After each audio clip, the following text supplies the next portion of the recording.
Una de las preguntas que más recibo todo el tiempo es ¿cómo configuro mi pedal multiefectos o el software que tengo que simula amplificadores y efectos o mi amplificador en general y ese tipo de cosas? El problema con esto es que básicamente la configuración de tu sonido es como pedir una pizza. Si a ti te gusta de jamón y champiñones, pues esa es la que pides. Si te gustan esas pizzas que tienen todos los ingredientes, bueno, pues te puede salir un poco más cara, pero esa es la que a ti te gusta. O si te gusta la piña en la pizza, pues te la compras con piña. Básicamente así funciona la configuración del sonido. La configuras o la haces funcionar a tu gusto. Ahora, si de verdad entonces no tienes ni la menor idea de cómo funcionan las periditas o los botoncitos, bueno, pues lo que te recomiendo entonces es que no pidas que alguien te diga a qué nivel tienes que poner. Ponle 5 de aquí y 6 de acá y 7 de por allá. No pidas recetas. Lo que realmente te recomiendo es empieza a familiarizarte con los sonidos que consigues con ese tipo de equipos. Es bastante comprensible entonces que un principiante mejor diga, ay, mejor dime a cuánto le pongo a la perilla.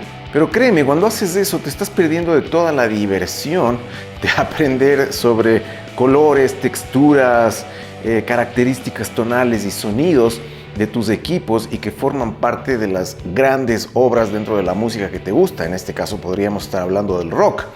Ahora, si esto no te parece divertido, pues entonces no sé por qué te preocupas por algo como esto. Ahora, la pregunta clave sería evidentemente, ¿y cómo aprendo sobre estas cosas? Por supuesto que te va a venir excelentemente bien un consejo por aquí o por allá de las personas que mejor saben sobre estos temas, pero realmente todo queda en tus manos, bajo tu propia experimentación. La cuestión aquí sería entonces cómo empiezo a experimentar con este tipo de cosas. Una de las primeras cosas entonces que un principiante se cuestiona es cuál debería ser mi primer pedal de guitarra. Y esto fue clave para mí, en mi caso en particular. Mucha gente entonces te dirá, por ejemplo, si lo que te gusta es el rock o el metal, lo primero que deberías tener es un pedal de distorsión. Y sí, coincido bastante bien con eso.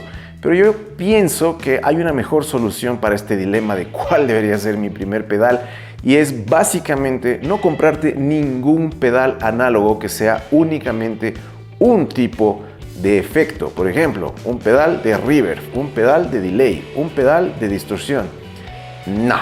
Cuando yo estaba en este dilema entonces y fui a una tienda de música y me ofrecían 1 o 2 pedales al mismo precio que una pedalera multiefectos, fue bastante fácil la matemática.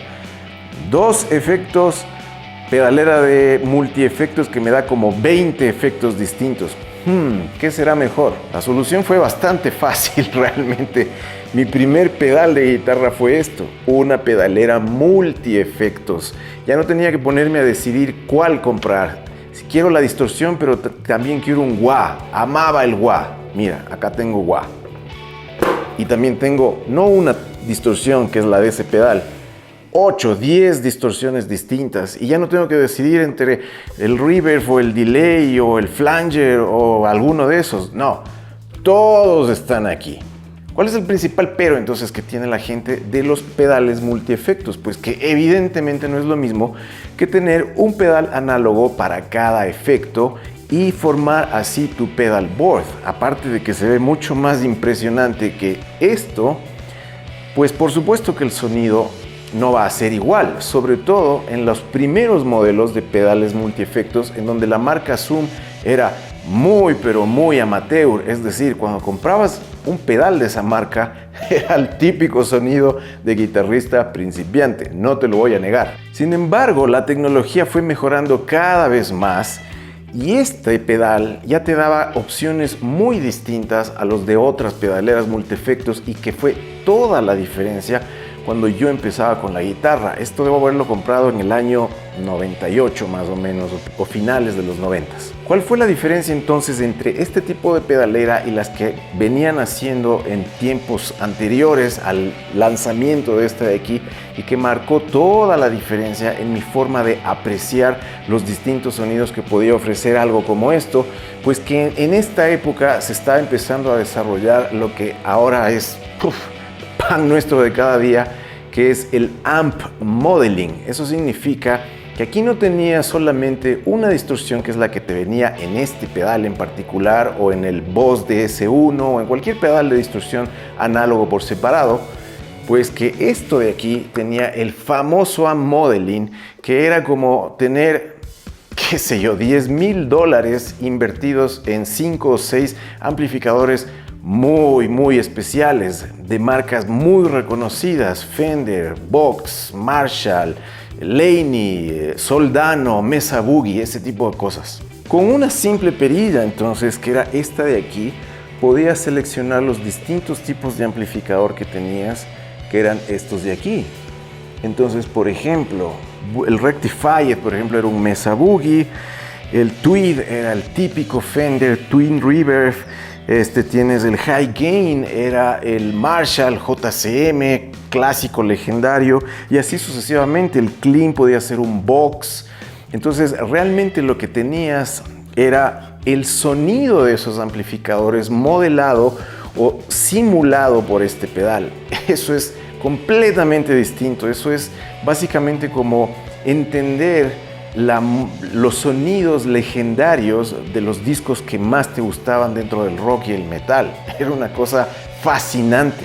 Por supuesto, la otra enorme ventaja de empezar con un pedal multiefectos es que puedes experimentar de primera mano qué demonios hacen todos los demás efectos en la guitarra. Por ejemplo, vas a saber qué es un phaser, qué hace un delay, qué hace un reverb, cómo suena un flanger, etcétera. Todo ese tipo de cosas las puedes experimentar de primera mano antes de que te metas a estar comprando pedales análogos por separado, que después no vas a saber para qué cuernos sirven.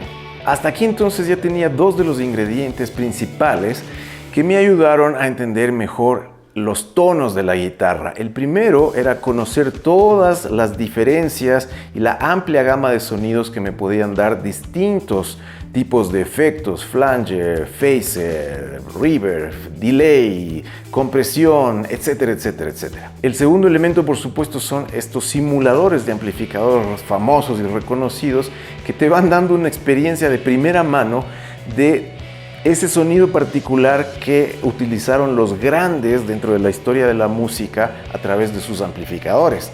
Y la tecnología de esta simulación de amplificadores reconocidos ahora es brutal. En este tiempo, pues, sí se parecían un poco, pero evidentemente no te sonaban exactamente igual al amplificador original Marshall, Fender o Soldano, pero por lo menos tenías algo que se acercaba bastante. Ahora ya es tan real, o la simulación es tan exacta que mucha gente está empezando a prescindir de los amplificadores. Y aquí es donde viene entonces justamente el tercer ingrediente.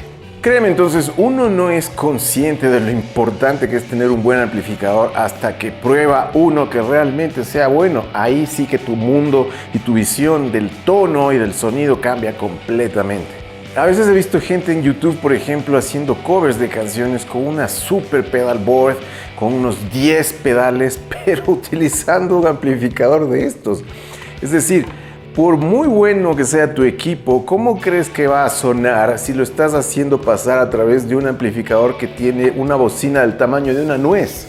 Tener un buen amplificador entonces es imprescindible para realmente llegar a conocer los sonidos, porque la ecuación no es solamente guitarra más pedal, es guitarra más pedal más amplificador. Si las tres cosas son lo suficientemente buenas, entonces tienes prácticamente garantizado que el sonido va a ser mucho mejor. Y por supuesto, si ya tienes una mejor idea, al haber tenido equipos más económicos y más fáciles de adquirir, pero por lo menos que ya te hayan dado una buena idea de cómo suenan o cómo funcionan las cosas, pues cuando obtengas mejores equipos, pues vas a tener un conocimiento mucho más cabal, mucho más informado de qué es lo que hacen esos equipos, y no los vas a comprar simplemente por moda o porque tienes los recursos para hacerlo. Bien, espero que esta pequeña reflexión te haya servido, te haya gustado. Si fue así, clávale un buen like, compártelo con todos tus amigos principiantes, que creo que les va a venir muy bien toda esta información.